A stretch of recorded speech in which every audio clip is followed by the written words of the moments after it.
Hello నమస్తే అండి, నేను సునీతను. ఈరోజు మునగాకుతో పెసరపప్పు కూర వండుతున్నాను. చాలా పోషకాలు ఉంటాయి, ఐరన్ కూడా ఉంటుందంట బాగా. నన్ను డాక్టర్లు ఎక్కువగా ఈ ఆకు తీసుకో అని చెప్పారు, అందుకని ఎక్కువగా ఇంట్లో వండుతానండి దీన్ని.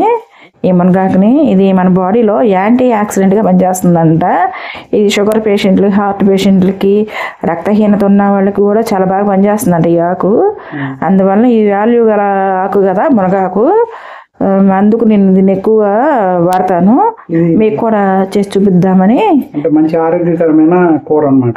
కూర ఇది ఎన్నో రకాలుగా చేసుకోవచ్చు దీన్ని. నేను మునగాకు పొడి చేస్తాను ఇంట్లో, మునగాకు పెసరపప్పు పొడి కూడా చేస్తానండి. ఇది కందిపప్పులో కూడా వేసుకోవచ్చు. ఈరోజు పెసరపప్పుతో వేసి చూపిస్తాను. 2 మంటలు తీసుకొస్తే మన ఇంట్లో కూరకు సరిపోతుంది, లేకపోతే సూపర్ మార్కెట్లో, సిటీలో అయితే సూపర్ మార్కెట్లో దొరుకుతుంది. ఈరోజు దీనికి కావాల్సిన కూరకి ఒక ఉల్లిపాయ పెద్దది తీసుకున్నాను, కట్ చేశాను. 2 పచ్చిమిర్చి తీసుకున్నాను, అల్లం దంచి వేసుకుంటున్నాను, కరివేపాకు, పెసరపప్పు అండి. పెసరపప్పు నేనైతే నానబెట్టి ఉడకబెట్టేసుకున్నాను. ఉడకబెట్టుకుంటే తొందరగా ఉడుకుతుంది. ఇదిగోండి ఆ బౌల్ వేస్తే ఈ బౌల్ ఉంది నాకు. ఇలా ఉండాలి, పెద్ద విడివిడిగా ఉంటే బాగుంటుంది. ఇలా చేసి నేను కూరకు సరిపడా ఆయిల్ వేసుకున్నానండి. దాంట్లో ఇప్పుడు శనగపప్పు, సాయిపప్పు, ఆవాలు, జీలకర్ర, ఇంగు అండి.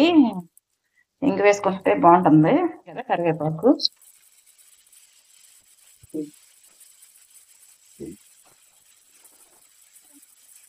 అల్లం దంచి వేసాం కదా, వేసేద్దాం.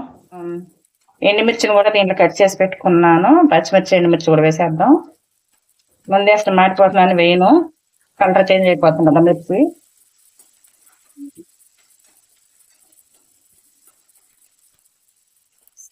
ఉల్లిపాయ వేసేద్దాం. ఉల్లిపాయలు 2 నిమిషాలు మగ్గ పెట్టుకుందాం.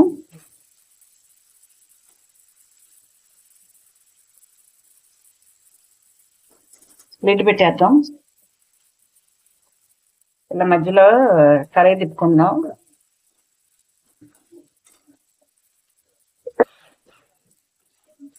ఇది మరీ ఏమి వేగిపోక్కర్లేదండి, హాఫ్ బాయిల్డ్ అయితే సరిపోతుంది. పసుపు,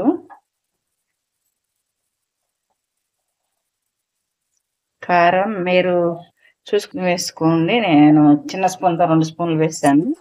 ఒకసారి కలిపి తిప్పేసుకుందాం. ఇలా వేసాం కదండి, ఉల్లిపాయ ఇలా మగ్గితే సరిపోతుంది. ఇప్పుడు మనం మునగాకు వేసేద్దాం.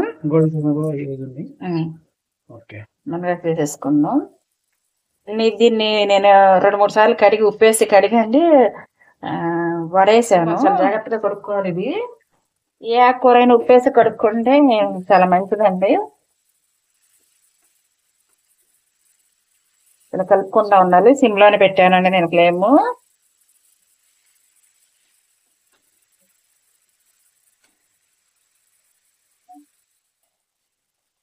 ఇలా కలిపేసాను కదండి, ఇప్పుడు మనం మూత పెట్టేసుకుందాం. 5 మినిట్స్ ఆగాల. చూద్దామండి. హై లోపల అయిపోయింది, అడుగొంటున్నట్టుంది. మధ్య మధ్యలో చూసుకోవాలి కదా.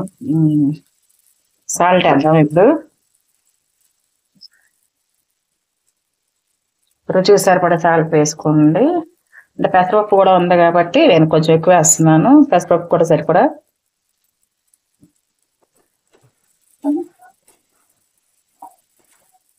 ఇది చిరుచేదు ఉంటుంది, దీన్ని చిరుచేదు తెలియకుండా ఉండటానికి అల్లం వేసుకుంటాం. వేసుకునే వాళ్ళు అల్లం వెల్లుల్లి పేస్ట్ కూడా వేసుకోవచ్చు. నేనైతే ఓన్లీ ఒక అల్లం ఒకటే దంచి వేసుకున్నాను.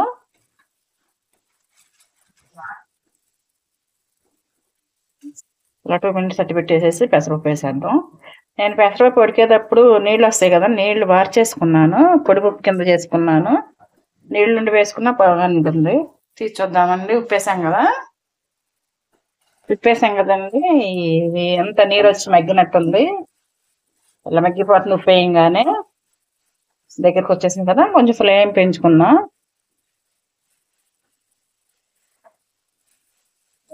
ఫ్లేమ్ పెంచుకొని కొంచెం దగ్గరికి అయ్యేటట్టు చూసుకుందాం.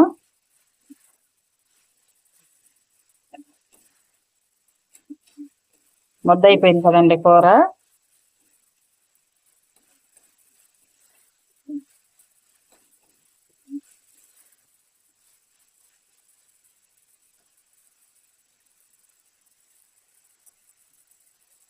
ఉడకబెట్టిన పెసరపప్పు వేసేద్దామండి.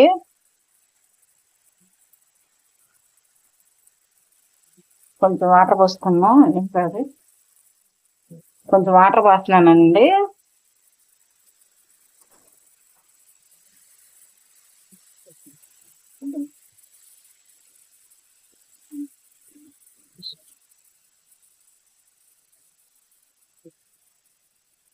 ఫ్లేమ్ అడ్జస్ట్ చేసుకోండి మీరే.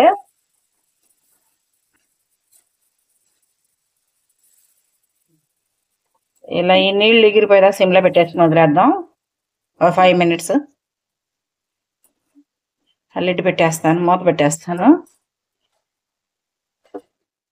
చూద్దామండి. 5 నిమిషాలు అయిపోయింది కదా, చక్కగా పోయింది కూర, అన్న దగ్గరికి వచ్చేసింది. చాలా బాగుంటుందండి టేస్ట్. అది కొంచెం ధనియాల పొడి వేసుకుంటే టేస్ట్ చాలా బాగుంటుంది. ఇది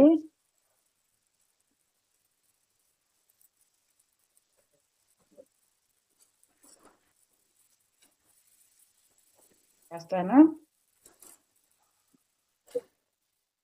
అయిపోయిందండి, చూద్దాం. నిమిషం అయిపోయింది కదా, తీసేద్దాం. ధనియాల ఫ్లేవర్ బాగా పట్టి ఉంటుంది, ధనియాల పొడి ఫ్లేవర్. కట్టేసుకుందాం. తీసేసి బౌల్లో పెట్టేస్తాను. దీంట్లో పెసరపప్పు ఉడకబెట్టినప్పుడు వాటర్ వస్తుంది కదండి, ఆ వాటర్లో కూడా విలువైన పోషకాలు ఉంటాయని చెప్పేసి నేను రసం కింద పెట్టుకుంటాను, ఇలా సైడ్ డిష్ కింద. వాటర్ తోనే రసం తయారు చేస్తారు. ఇది ఎంతో మెడిసిన్ వాల్యుబుల్ ఉన్న కర్రీ అండి. ఇలా వండుకుని తింటే ఆరోగ్యం రుచిగా ఉంటుంది ఈ కర్రీ. మీరు కూడా ట్రై చేయండి. ఉంటాను, బాయ్.